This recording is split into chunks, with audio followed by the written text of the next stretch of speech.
Bilang alagad ng batas, inaasahan ang buong kapulisan na kumilos ng marangal, maglingkod ng katapat at maging sandigan ng ating mga kababayan.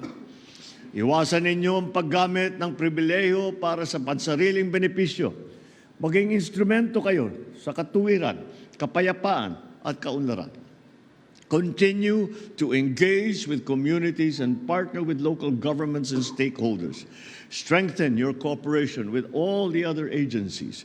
And above all, center every initiative on the needs, the rights, and the welfare of each Filipino. Let your badge be your daily pledge, not to command, but to serve with integrity. Let every decision uphold the law, and let every gesture reflect the quiet dignity of true public service. May the PNP become a source of hope and reassurance to every community that you protect.